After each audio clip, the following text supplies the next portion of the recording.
চলে এসেছি বন্ধুরা তোমাদের সাথে আরও একটা রেসিপি শেয়ার করতে।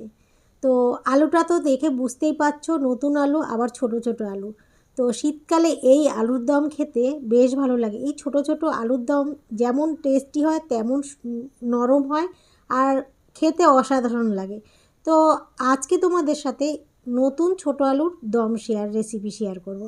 তো আলুটা প্রথমে আমি ধুয়ে নিয়েছি, তারপরে প্রেসারে আমি 2টো সিটি দিয়েছিলাম আর জল দিয়েছিলাম আলুটা যতটা ততটাই।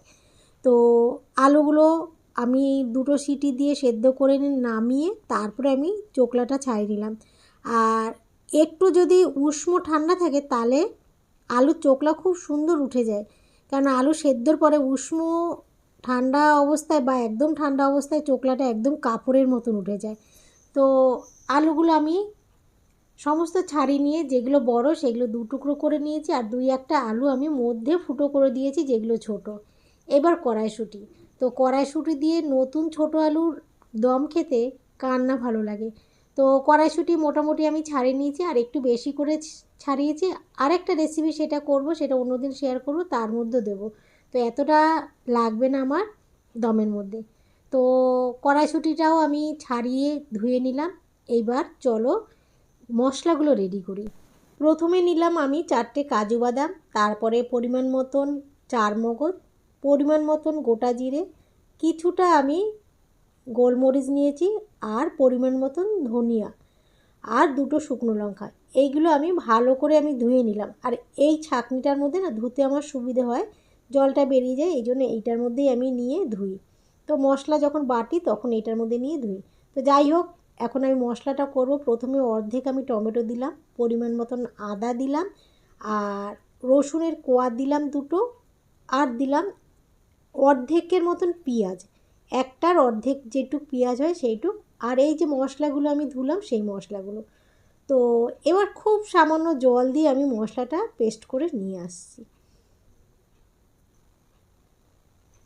তো মশলাটা আমি পেস্ট করে রেখে দিয়েছি বন্ধুরা, তোমাদের ওটা শেয়ার করা হয়নি। এবার আমি কড়াই বসিয়ে দিয়েছি, কড়াইতে আমি তেজপাতা দিলাম ফোড়নে, একটা শুকনো লঙ্কা, একটু দারচিনি, আর সামান্য গোটা জিরে দিয়ে, আর একটা পেঁয়াজের মতন আমি কুচিয়ে দিয়েছি।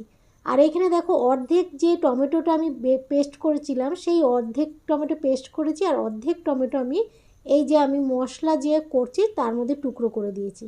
তো এবার যে মিক্সিতে আমি মশলাটা পেস্ট করেছিলাম সমস্ত একসাথে আমি ওই যে ফোড়নের তেলে পেঁয়াজ টমেটো তেজপাতার তেলে মশলাটা দিয়ে আমি নুন দিলাম পরিমাণ মতন হলুদ দিলাম, পরিমাণ মতন লঙ্কার গুঁড়ো দিলাম, দিয়ে একসাথে সমস্ত কষিয়ে নেব। তো একদম ধিমে আঁচে কষাবো, কারণ কি কাজু বাদাম কড়াইতে লেগে যায়, আর চারমগজও আছে আমি একসাথে বেটেছি। তো তো গ্যাস কমিয়ে রেখে আমি মশলাটা কষাচ্ছি। আর এটা দিলাম আলুর দমের মশলা। তো আলুর দমের মশলা আর একটু জল দিয়ে ভালো করে কষাবো। আর তোমাদের আবারও বলছি আমি গ্যাসটা কমিয়ে নিয়েছি, কেননা বাড়িয়ে দিলেই কাজু বাদামটা পুড়ে যাবে।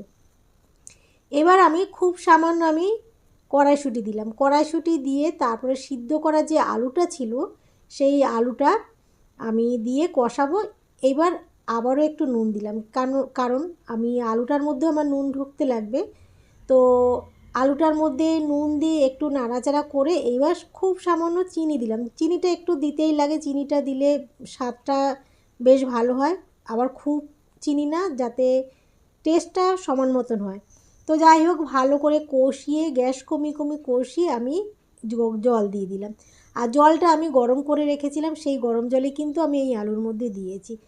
তো একটুখানি আমি মশলাটা জল দিয়ে নাড়াচাড়া করে আমি একটুখানি ঢাকা দেব।